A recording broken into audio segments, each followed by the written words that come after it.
what drew you guys to this particular project? For me, it was like the originality and knowing the minds, or thinking that you know the minds of Seth and Evan and what they're going to create. I think for me, I'd never done comedy before, I'd never done TV before, and so to dive into something that's extremely different and original with really fun characters, and knowing too that the show had unlimited places that it could go because it's time travel and it's their minds. So really, like, the only limit is how much money they'll give us to make it. so we'll stretch that. What's the first image you see on screen? A pile of burning money. Yeah, exactly. I know. It's great. It's great. Yeah. I love that. Yeah. Is there a specific place that you do want to go that maybe you haven't gone yet?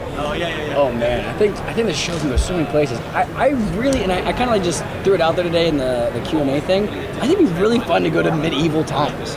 Not like the restaurant/show event, but like the time of medieval world. Or we could go to medieval times restaurant. Oh my god, it's great. Yeah, perfect. I think that'd be fun. So in the show, your two characters are kind of against one another. So how was that? Was that a lot of fun? Did you guys work on that outside of the filming? No, it's, I mean... Chess matches. I did the Jared Leto route. I was sort of harassing him and sending him weird stuff in the mail. I didn't want him to trust me. Yeah. No, we're actors, and it's really fun to have these... like in real life, you don't really get to have a nemesis, I guess. Like, not too often. So it's fun to be able every to... now and then. Yeah. Or like a parking attendant that's just really a dick. You guys just hate each other. Every time you just go. Yeah. That's actually a true story. There's a guy that I can't stand. Which parking lot? It's the parking lot in La Brea. He's so mad at me every time.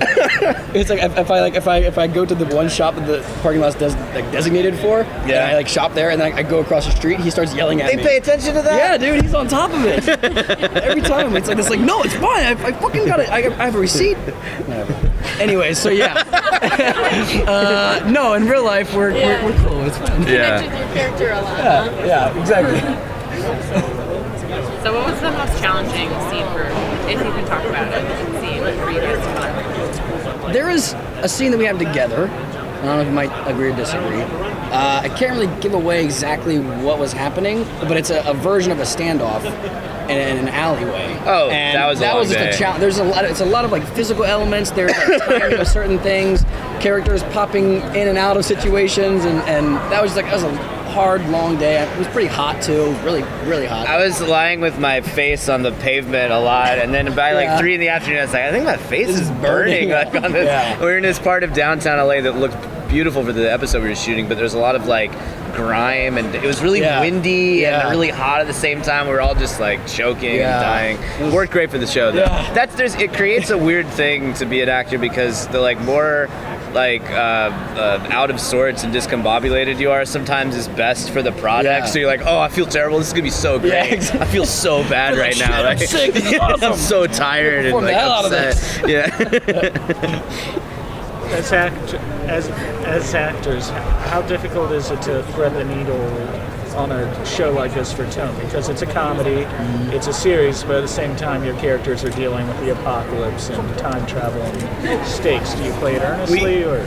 We had 5 really, really smart guys with Ariel and Kyle and Ben and Evan and Seth, and then a amazing group of directors for all these episodes that were just really good at least in my experience, because my character kind of goes through loopy extremes sometimes at keeping that tone consistent. I was said during the Q&A today that I get a samurai sword at one point, and if you get a samurai sword and you're messing with it all day, like you can get a little carried away with it. And he's like, all right, just bring it down into real samurai sword land. So having those guys, you staying on it and keeping it and keeping the ship on the right path. Yeah, was really, I think it's so much on the writing, and for me, I think we had to remind ourselves, and even in moments like, because you're obviously changing directors all the time, and to keep like the idea consistent, what the characters are living, we had to always remind ourselves that the stakes are absolutely real. We're trying to save the world. It's apocalypse kind of preventing sort of thing, and trying to make sure that you don't let it get too much in the comedy world, and keeping that on the right train and then track, the right train on the right track,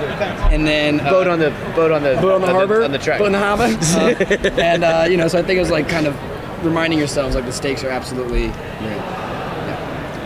Can you guys tease a little about why exactly your characters have such a huge problem with each other? Because you see in the pilot that obviously there's an issue, but you don't really get a reason. The script has, particularly the pilot script has changed a lot once we got deeper into the season to make some things fit together better.